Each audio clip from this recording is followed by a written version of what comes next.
আসসালামু আলাইকুম। শিমুক সিনেমাতে সবাইকে স্বাগত জানাচ্ছি। আসছে সামনে মাহে রমজান, আর রমজানে কিন্তু আমরা নানা ধরনের ইফতারি তৈরি করে থাকি। আর রমজানে ভাজা পোড়াটা কিন্তু আমরা কম বেশি সবাই পছন্দ করি, যতই বলি খাবো না তারপরেও ভাজা পোড়া ছাড়া কিন্তু আমাদের চলেই না। তো রমজানের জন্য আজকে আমি আপনাদের সাথে একটা সহজ ইফতার রেসিপি শেয়ার করব। আর আজকের রেসিপিটা আমি পাউরুটি দিয়ে তৈরি করে দেখাবো, আর এটা খুব সহজ চটজলদি তৈরি করা যায়। তো চলুন আমরা রেসিপিটি শুরু করি। এর জন্য আমাদের প্রথমে লাগছে সেদ্ধ করা আলু। এখানে আমি 2টা মাঝারি সাইজের আলু সেদ্ধ করে নিয়েছি। এবার কাঁটা চামচের সাহায্যে আলুটাকে ভালোভাবে ম্যাশ করে নিয়েছি। চেষ্টা করবেন একটু গরম থাকা অবস্থায় ম্যাশ করতে, তাহলে আপনাদের ম্যাশ করতে সুবিধা হবে। আলুটা ম্যাশ করা হয়ে গেলে এর মধ্যে দিয়ে দিচ্ছি হাফ চা চামচ লবণ, দিয়ে দিচ্ছি হাফ চা চামচ চিলি ফ্লেক্স। এখানে আমি শুকনো মরিচটা শুকনো খোলায় ভেজে আধা ভাঙা করে নিয়েছিলাম। আর দিয়ে দিচ্ছি 2 টেবিল চামচ পেঁয়াজ কুচি। এবার দিয়ে দিচ্ছি 2 টেবিল চামচ ধনেপাতা কুচি।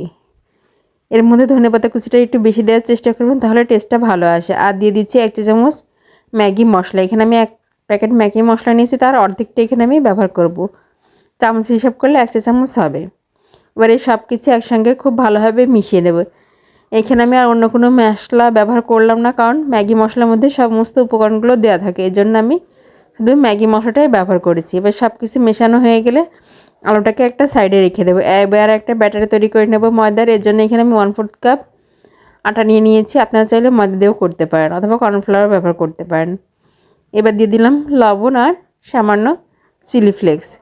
এবার অল্প অল্প পানি দিয়ে একটা ঘন ব্যাটার তৈরি করে নিতে হবে। এ পর্যায়ে আমার বাটিটা একটু ছোটো মনে হচ্ছে, এর জন্য কিন্তু আমি বাটিটা চেঞ্জ করে নেব। আর আপনারা একবারে পানি দেবেন না, অল্প অল্প পানি দিয়ে এটাকে মিক্স করে নিতে হবে। আমি অন্য একটা পাত্রে ট্রান্সফার করে নিয়েছি। দেখুন এরকম ঘনত্বের একটা ব্যাটার তৈরি করে নিতে হবে। এবার এখানে আমি পাউরুটি নিয়ে নিয়েছি। আজকে আমার পাউরুটিটা একটু ছোটো হয়ে গেছে, আপনারা এর থেকে একটু বড় সাইজে পাউরুটিটা নেবেন, তাহলে নাস্তাটা তৈরি করার পরে দেখতেও সুন্দর লাগবে। এবার আমরা যে আলুর মিশ্রণটা তৈরি করে রেখেছিলাম সেটা এর মধ্যে দিয়ে দিচ্ছি। চামচের সাহায্যে সমস্ত দিকে খুব সুন্দরভাবে দিয়ে দিয়েছি। এবার এর উপরে আরও একটা পাউরুটি দিয়ে হাত দিয়ে ভালোভাবে চেপে নিয়েছি।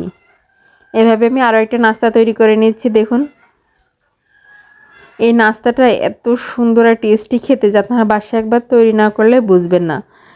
এটা এতটাই টেস্টি হয় যে যাকে আপনি তৈরি করে দেবেন সে কিন্তু আপনার অবশ্যই প্রশংসা করবে। তো আমি আরও একটা পাউরুটি স্লাইস এর মধ্যে দিয়ে হাত দিয়ে একটু ভালোভাবে চেপে দিচ্ছি। এবার এটা কিন্তু আমরা কেটে নেব। এর জন্য আমি বলেছিলাম যে পাউরুটির স্লাইসটা একটু বড় হলে ভালো হয়, কিন্তু আমার হাতের কাছে বড়টা ছিল না, তাই আমি ছোটোটা দিয়ে আপনাদের করে দেখাচ্ছি। এভাবে আমরা একটু চিকন করে কেটে নেব। আমি 2টো পাউরুটি একইভাবে কেটে নিচ্ছি। আপনারা যে কয়টা নাস্তা বানাবেন সেই কয়টা এভাবে কেটে নিতে পারেন।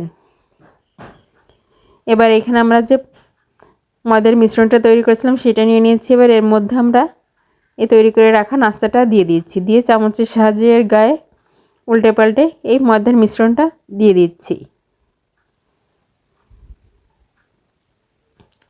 দেওয়া হয়ে গেলে এবার এর মধ্যে থেকে এটা তুলে নেব এবং মিশ্রণটা একটু কাত করে তুলব, যাতে করে গায়ে অতিরিক্ত এক্সট্রা ব্যাটারটা লেগে না থাকে। এবার এখানে আমি ব্রেড ক্রাম্বস তৈরি করে নিয়েছি। ব্রেড ক্রাম্বসের মধ্যে এটা দিয়ে ভালোভাবে কোট করে নেব।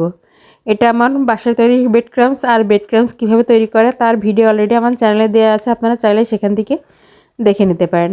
ব্রেড ক্রাম্বসের মধ্যে ভালোভাবে কোট করে নিয়েছি। নিয়ে এবার এটাকে একটা প্লেটের মধ্যে রেখে দিচ্ছি। আপনারা এইভাবে তৈরি করে নর্মাল ফ্রিজে রেখে 2 থেকে 3 দিন ভালো থাকবে, এবং ডিপ ফ্রিজে রাখলে 1 মাস পর্যন্ত সংরক্ষণ করতে পারেন। ডিপ ফ্রিজে রাখতে হলে আগে কিন্তু প্রথমে একটা ছড়ানো প্লেটে আধা ঘন্টার জন্য ডিপ ফ্রিজে রাখবেন, তাহলে যখন এটা শক্ত হয়ে যাবে তারপর এটা একটা বক্সের মধ্যে সুন্দরভাবে সেট আপ করে এয়ারটাইট বক্সে রেখে দিতে পারেন। আমি একইভাবে আরও একটি নাস্তা তৈরি করে নিচ্ছি, আপনারা দেখেই কিন্তু বুঝতে পারছেন। আর এইভাবে যদি আপনারা নাস্তাটা তৈরি করে রাখেন তাহলে কিন্তু ইফতারের সময় আপনাদের কাজটা অনেকটা সহজ হয়ে যায়। আমি বেশ কয়েকটা নাস্তা তৈরি করে নিয়েছি। আর আজকে এটা আমি শ্যালো ফ্রাই করবো, এর জন্য এখানে চুলায় কড়াই বসে তার মধ্যে হাফ কাপ তেল দিয়ে দিচ্ছি। আর তেলটাও গরম হয়ে গেছে। এবার এর মধ্যে আমি একে একে নাস্তাগুলো দিয়ে দিচ্ছি। এই পর্যায়ে চুলার আঁচটা মিডিয়াম টু লোতে রেখেছি, খুব বেশি জোরে আঁচে এটা ভাজা যাবে না, তার কিন্তু উপরটা কালার চলে আসবে, ভিতরটা খুব বেশি ক্রিস্পি হবে না। আমি একটা কড়াইতে যতগুলো ধরে ততগুলো নাস্তা দিয়ে দিয়েছি। এবার কিছু সময় পরে এটাকে আমি উল্টে দিচ্ছি। দেখুন খুব সুন্দর কিন্তু একটা কালার চলে এসেছে। এটাকে খুব বেশি কালার করে ভাজতে হবে না, লাইট একটা গোল্ডেন কালার করে এটাকে ভেজে নেব।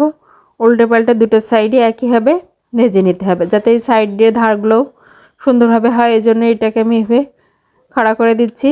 আসলে এখানে আমরা শ্যালো ফ্রাই করতে পারি, আপনারা যদি চান তাহলে ডিপ ফ্রাইও করতে পারেন, সেক্ষেত্রে এতটা আর উল্টানোর প্রয়োজন হবে না। দেখুন আমাদের নাস্তা রেডি হয়ে গেছে। এবার এটা আমি তেল থেকে তুলে নিচ্ছি। আমি বাকি নাস্তাগুলো একইভাবে ভেজে উঠিয়ে নিয়েছি। এবার এগুলো আমি আপনাদের পরিবেশন করে দেখাচ্ছি। দেখুন এটা দেখতে ঠিক কতটা লোভনীয় লাগছে। এটা খেতে যেমন টেস্টি হয়েছিল আর বানানো কিন্তু অনেকটা সহজ, আপনারা দেখেই বুঝতে পারছেন।